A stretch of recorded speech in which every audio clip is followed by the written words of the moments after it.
Good morning, Facebook and YouTube. This is Chuck with your coronavirus traffic report.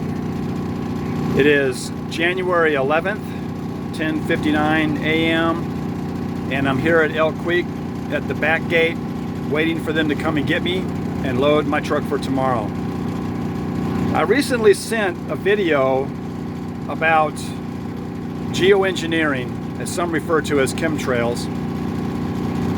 It was a very harsh video in its language, accurate in what it says about geoengineering, and I sent it to some people I shouldn't have sent it to on accident. I apologize for that.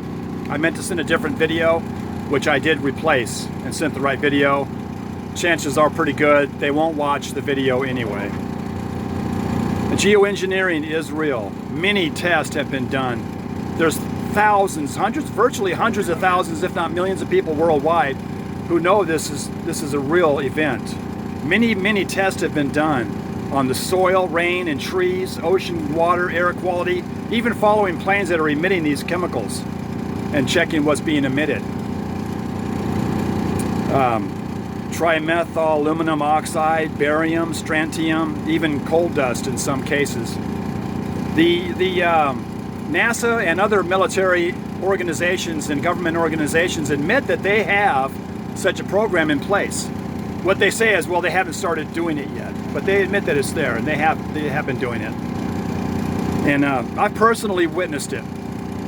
Several years ago, maybe 5 years ago, 6 years ago, I didn't believe in chemtrails. I thought it was nonsense because I hadn't seen the evidence. And I used to listen to this guy occasionally, and I was really just not going to listen to him anymore because he really got out there. And one day he was talking about chemtrails. I'm like, I think I've had enough.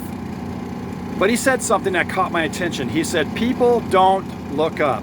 They don't look at the sky. They don't look up. That kind of stuck with me. And one day I was at Elk Creek, sitting right where I'm sitting now, and I looked straight ahead of me, right where my phone is pointed now.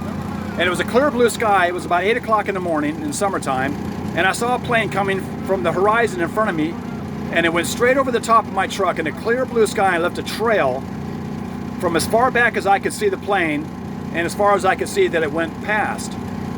So I started watching. That was the first day, and I started watching, and after about 3 hours I saw plane after plane after plane doing the same thing, and the trails weren't dissipating like contrails should.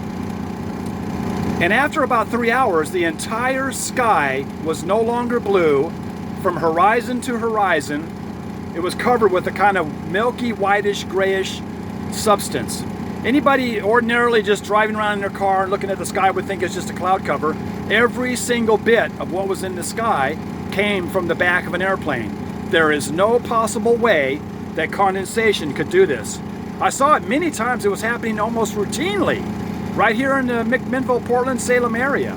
And then about 6 months before COVID started, for some reason it stopped in this area, or not completely stopped, but you know, there's a lot less.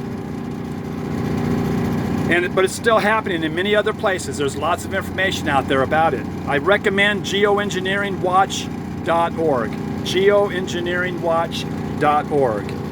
I don't think we should talk about this in church. I'm not looking for my pastor to have a sermon about geoengineering because there's nothing we can do about it, and it's negative. I'm not stressed out about it. I believe in God, and if I was stressed out and worried because I was influenced by propaganda, I guess I would go get a shot.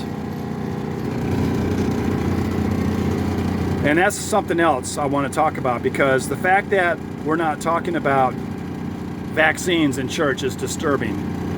There's 3 main investment groups that own this country and world, basically. Vanguard, BlackRock, Berkshire Hathaway Incorporated. That's where real power rests. So go take a look at what real power is. And then, take a closer look before you get a booster shot. They're not good. I'm out.